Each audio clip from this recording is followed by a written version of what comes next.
안녕하세요. 홍 박사님 모셨습니다. 박사님 이제 2023년이 끝나가고요. 2024년이 돼가는데 2024년을 앞두고 많은 분들이 고민 많이 하시거든요. 어떻게 보시는지 큰 틀에서 좀 얘기해 주시면 좋겠습니다. 굉장히 심각했던 불황이 조금씩 지나가고 있는 중이죠. 1996년 외환위기 전야를 연상시킬 정도로 우리나라가 세 가지 겹악재를 겪었는데 조금 내년에는 완화되지 않을까 기대하는 거죠. 첫 번째 악재는 반도체 가격 폭락이고요. 그래서 1996년 당시 우리나라 반도체 가격이 고점에서 한 해 동안 50% 빠졌는데 이번 2021, 22, 23년 초까지 한 1년 반 동안의 하락 과정에서 한 60% 가까이 빠졌거든요. 그러니까 이만한 제품 가격의 폭락이 나타나면 우리나라 경제에서 반도체가 차지하는 비중이 워낙 크기 때문에 심각한 타격을 받을 수밖에 없었고 실제로 한때 무역 적자도 났잖아요. 두 번째로 공통점은 1990년대도 역시 마찬가지로 일본이랑 중국이 자기 통화 가치를 떨어뜨렸어요.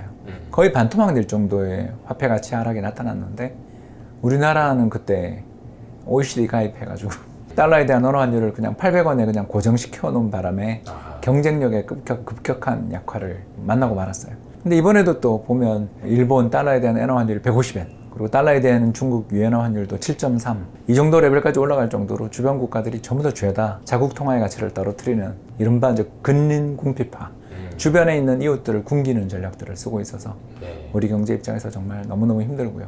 마지막 세 번째는 그때나 지금이나 똑같이 미 연준이 6% 가까운 정책금리를 유지하면서 공격적인 금리 인상을 단행하면서 전 세계 경제에 대해서 불황에 대한 의구심들을 높이고 실제로 그게 우리 수출 같은 경우는 반도체 이외에도 다 안 좋았잖아요. 이런 요인들로 작용을 해서 우리 경제가 굉장히 힘들었습니다. 이제 다만 2024년으로 접어들면 그래도 이 세 가지 요인 중에서 한두 가지 정도는 좀 풀리지 않겠냐. 세 가지가 정리하면은 일단 반도체 가격 급락, 그다음에 주변국의 환율의 약세 때문에 우리는 오히려 더 안 좋아져.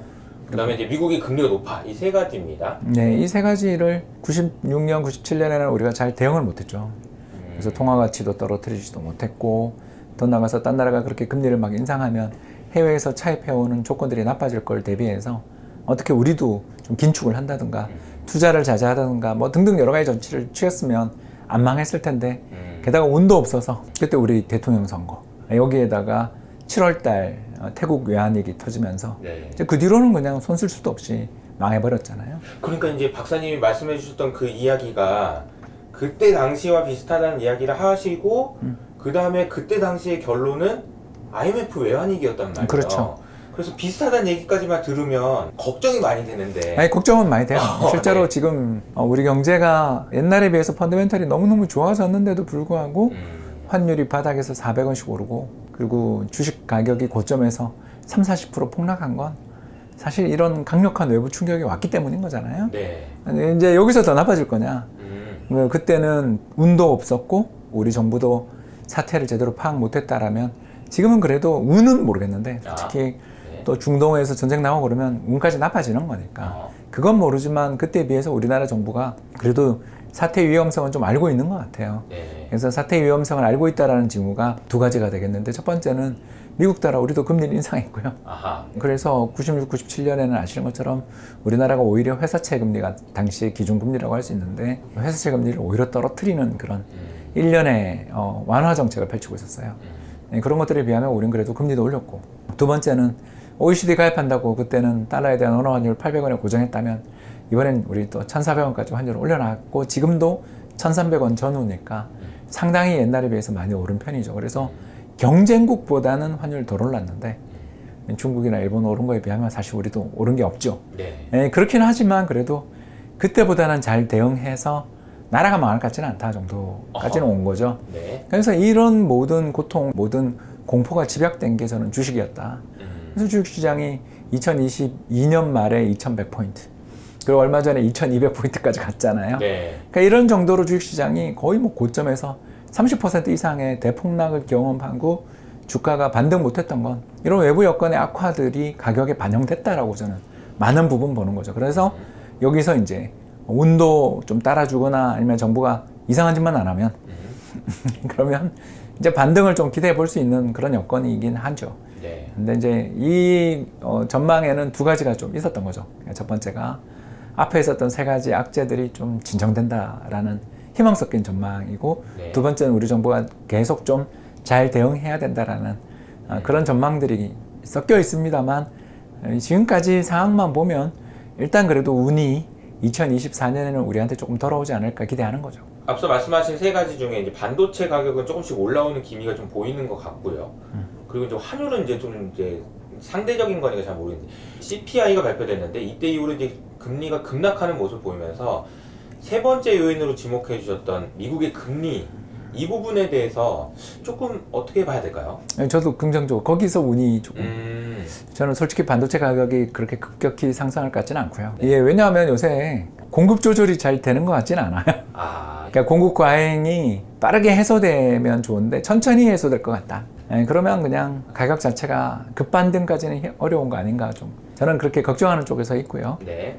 대신 이제 세 번째 미국의 금리 인상이 동결만 돼도 숨통을 돌리지 않을까 생각합니다.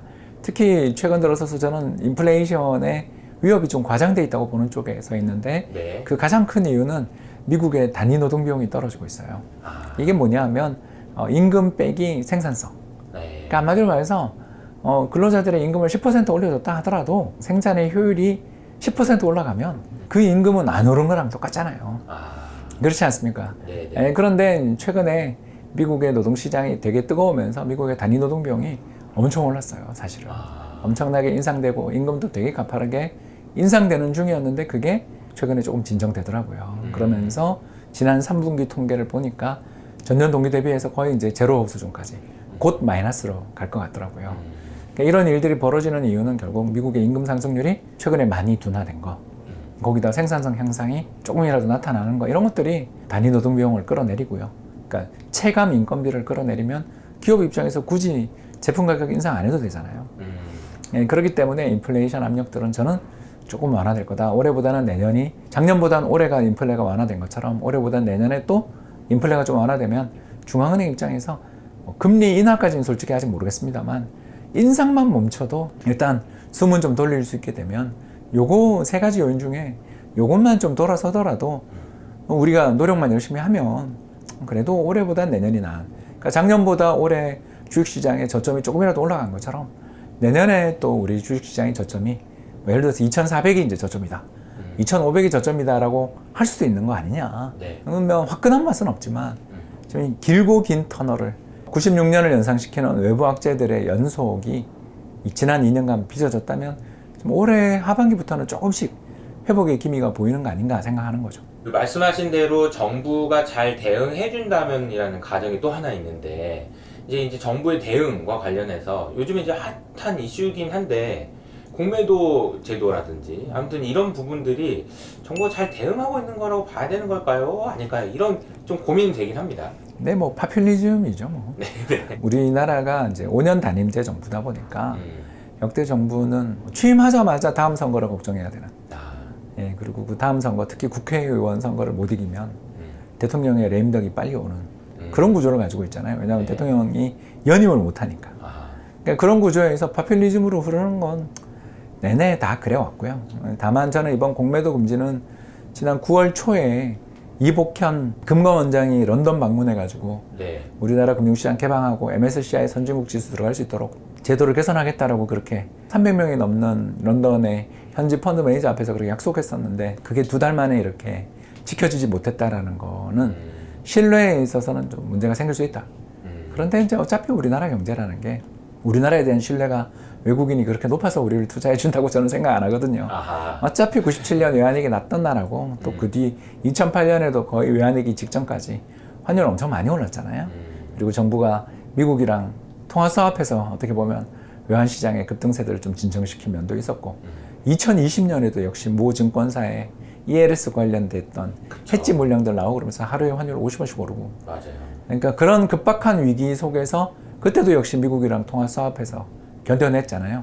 이런 것들을 우리가 생각을 해본다면 우리나라 주식시장이나 외환시장에 대한 글로벌 투자자들의 신뢰도가 뭐 그렇게 높았냐. 저는 그렇게 눈이 높지 않아요. 그렇게 본다면 아이 뭐 이 정도면 넘어갈 만하지 않냐 정도인 거지. 네. 제가 우리나라를 뭐 엄청 신뢰하고 있었는데 이게 큰 타격을 준다까지는 아니고 그냥 원래 신뢰 없던 나라로 가는 거죠. 네, 그런 정도다. 악재는 악재인데 국내 수급을 약간 일시적으로 개선시키는 효과도 있어서 네. 저는 중립이다 정도 봅니다. 알겠습니다. 자, 그러면은 뭐 정부의 의지나 아니면 대응 능력도 중요하지만 박사님이 1990년대랑 가장 크게 차이라고 보시는 점은 역시나 우리나라의 펀더멘탈. 그렇죠. 무역 대외 자산도 그렇죠. 많아졌고 예. 정말 우리나라 튼튼해졌잖아요. 그 부분도 좀 짚어봐야 될 것 같아요. 뭐 일단 무역 흑자가 나잖아요. 네. 이렇게 반도체 가격이 고점에서 60% 가까이 빠졌는데도 몇 달 무역 적자 나고 다시 흑자 나고 특히 경상수지 흑자가 이번에 54억 불? 9월달 기준 54억 불 날 정도로 우리나라가 돈 잘 벌어요. 왜 이렇게 돈을 잘 버냐? 이렇게 물으면 결국 그동안 우리가 열심히 노력해서 좀 바닥을 잘 다져놓은 면이 있고 더 나가서 이런 바닥을 잘 다져놓은 데다가 우리 기업들이 불황에도 투자를 하잖아요. 네. 그래서 뭐 예를 들어서 작년 같은 경우 삼성전자가 27조 원인가 R&D 투자하더라고요. 그만큼 열심히 투자를 하고 있는 중이기 때문에 경쟁력 개선된 면도 좀 있고 더 나가서 이제 외환위기 이후에 열심히 좀 긴축했죠. 우리가 내수 경기가 언제 좋은 적이 없잖아요. 그렇게 긴축해 가는 과정에서 해외에서 수입해오는 걸 자제를 했던 거죠. 그래서 외환 보유고랑 대외 순자산을 많이 쌓아놓은 것도 있었죠. 이 덕을 이번에 좀 봤습니다. 그래서 운이 그렇게 좋았다고 말할 수는 없지만 네. 그래서 우리 정부 노력이 그때에 비해서 그래도 조금 환율이라든가 금리 측면에서는 잘 대응한 면도 있었고 특히 작년 레고랜드 사태 났을 때 적기에 시장 개입한 것도 잘했던 것 같고요.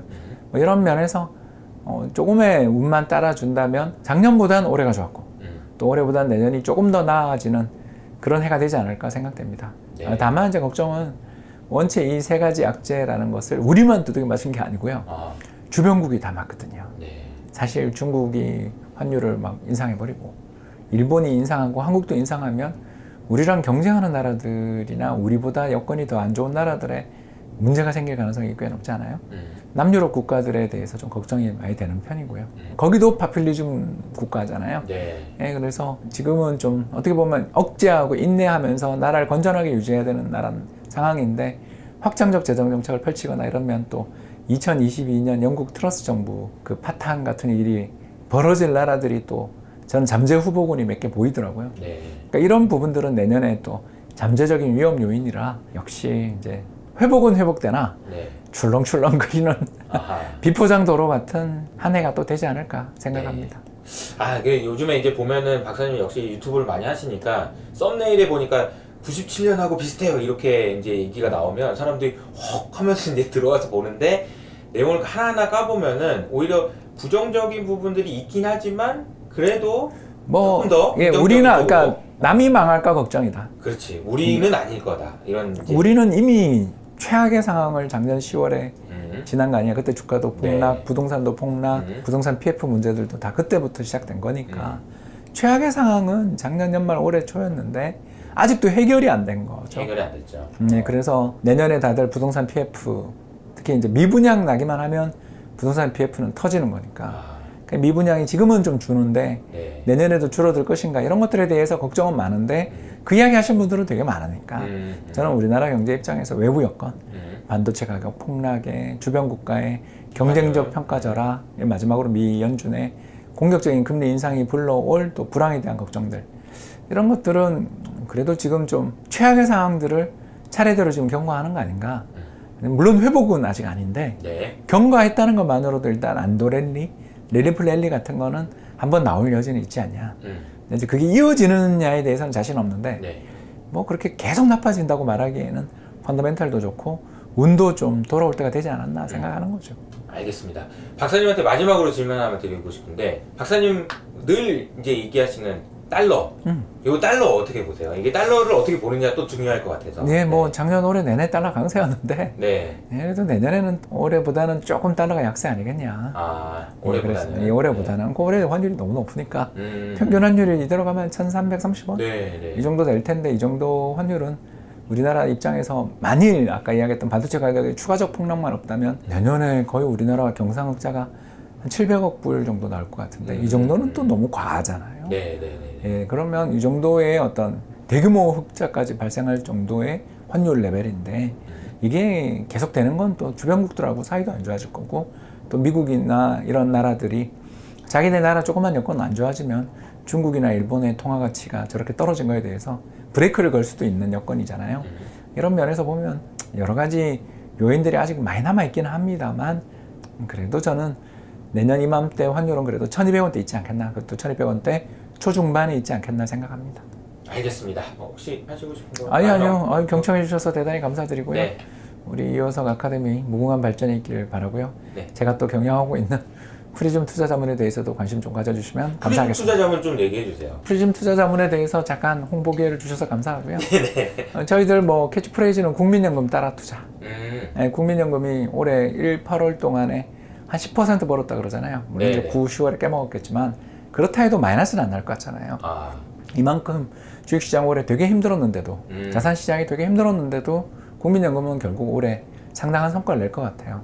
이 사례에서 보는 것처럼 자산 배분 열심히 하고 그리고 저평가된 자산을 좀 물타주는, 저희들은 이제 리밸런싱이라고 부르는데 이 두 가지 열심히 하면 국민연금처럼 성과 낼 수 있거든요. 네. 근데 문제가 뭐냐면 국민연금의 성과를 따라하기가 참 어려운 면이 여러 가지 수단들이 거기는 없었는데 최근 들어서서 다양한 종류의 ETF들이 상장되고 또 저희와 같은 이렇게 국민연금의 투자 스타일들을 모방해주는 그런 회사들이 출현하면서 국민연금의 성과를 어느 정도 복제는 가능해졌다고 저는 생각하거든요. 네. 그래서 국민연금 같은 탁월한 성과, 그러니까 10년에 한 번 정도 마이너스 손실은 나지만 연한산 복리 수익률 그래도 5, 6% 이상 나는 이 정도의 성과들을 추구하는 그런 상품을 출시하는 회사가 바로 프리즘 투자자문이 되겠습니다. 그래서 인터넷에서 홍춘욱 혹은 프리즘으로 검색하시면 네. 저희들 앱에 대한 자세한 설명들 홈페이지도 나오니까 참고하시면 감사하겠습니다. 알겠습니다. 홍 박사님의 프리즘 투자자문의 성공을 바라면서 저희는 여기서 인사드리도록 할게요. 박사님 나와주셔서 감사합니다. 감사합니다.